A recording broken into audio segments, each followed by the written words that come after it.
Agora, Rose, aproveitando aí que você está citando esse evento religioso, né, do presidente Jair Bolsonaro, ele tem investido muito no voto dos evangélicos, né, e tem um assunto polêmico, agora falando no voto dos evangélicos, não é, Rose? O que você tem pra gente?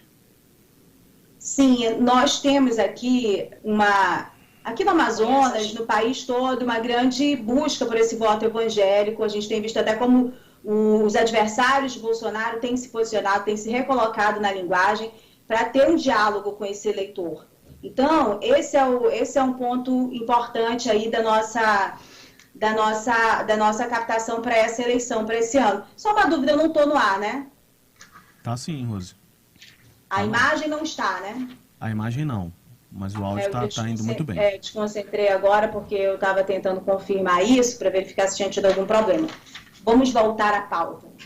Bom, gente, é o seguinte, nós recebemos, mas isso é público, tá? Foi feita uma live ontem à noite por um pastor muito conhecido do público evangélico da Assembleia de Deus, que é o pastor Israel Carvalho. Ele fez uma live longa, quase 1 hora, apresentando uma série de questões que envolvem a alta cúpula da Assembleia de Deus. A Assembleia de Deus é uma das congregações religiosas mais importantes do país. A direção dela está muito localizada, parte dessa direção no Amazonas, no Pará, especialmente a família Câmara, no Amazonas, mas ela tem as suas repercussões de influência nacional. Não esqueça, o presidente, quando vem aqui, ele faz sempre questão de cumprir algumas agendas com as principais lideranças. O pastor Terra Nova, né? Renê Terra Nova, que fará aniversário, é parte dessa agenda do presidente de amanhã. Mas ele também nunca deixa de comparecer aos cultos da Assembleia de Deus e das lideranças desta família, da família Câmara. Pois bem,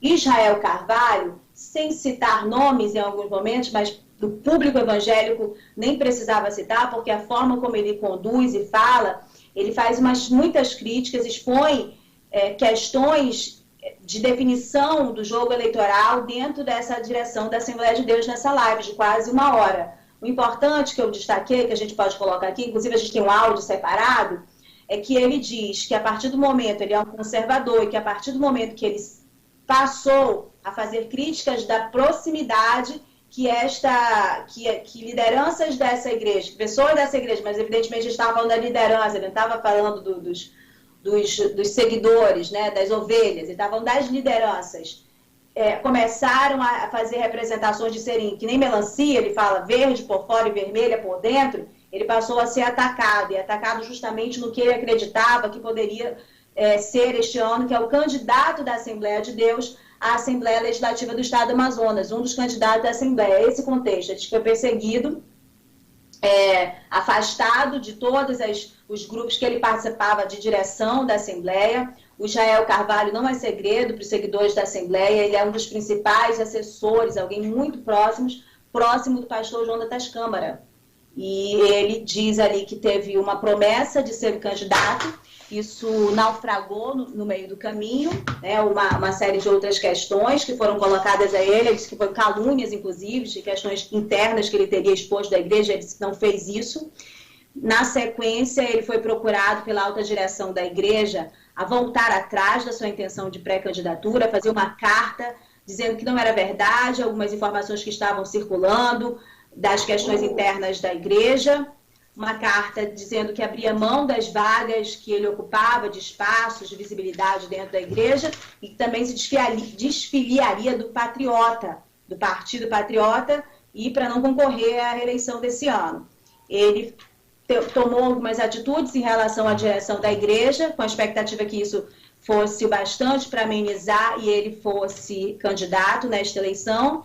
No entanto, isso não ocorreu. E ontem, nessa live, ele expõe que ele será, sim, pré-candidato a deputado estadual, expõe que foi afastado dos programas de TV, da possibilidade de fazer pregações nas igrejas, ele circulava como um assessor, alguém muito próximo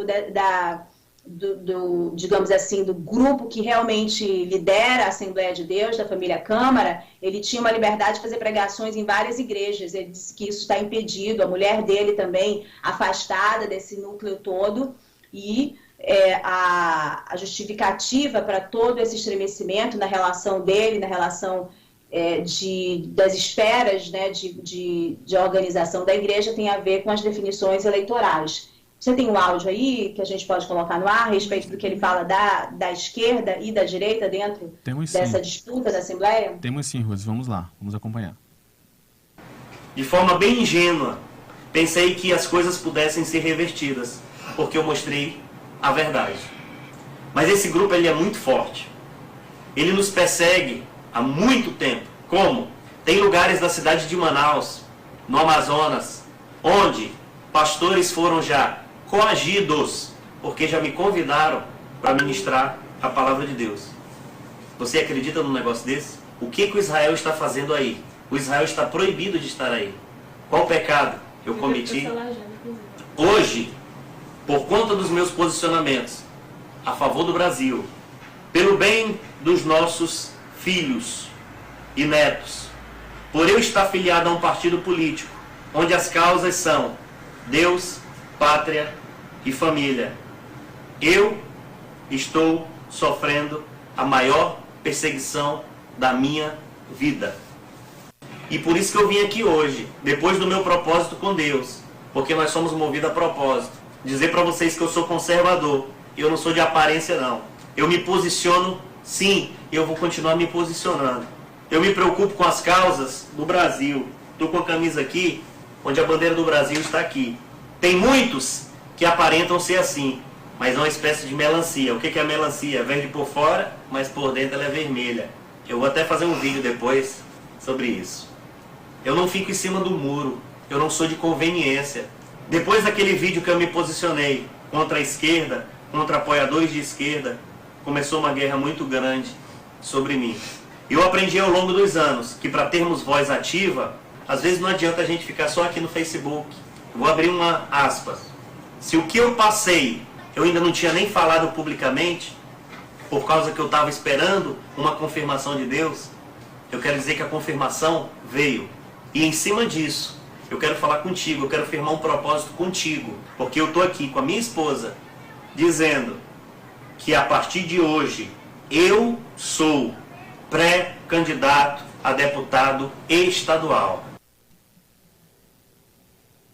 É isso, né, Rosiane? Ele vem falando aí essa questão que você comentou ainda há pouco, de que tem pessoas de direita que agem como da esquerda, né? Que são, na verdade, da esquerda. Que é a denúncia que ele trouxe e que ele tem feito em relação à perseguição que ele vem sofrendo.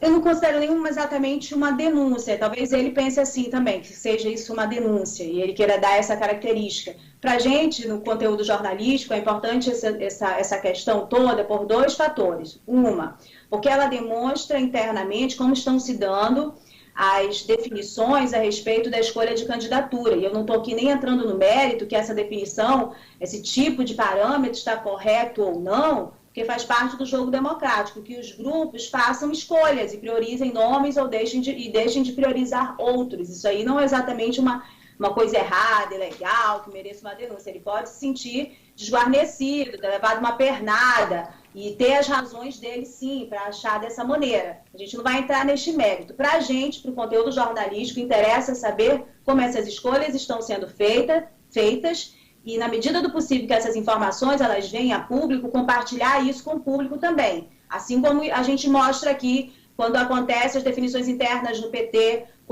e elas são expostas, isso é o lado positivo do PT que eu vejo, porque eles fazem as reuniões, a gente pode participar, pode cobrir, isso é exposto e as pessoas veem o que estavam discutindo.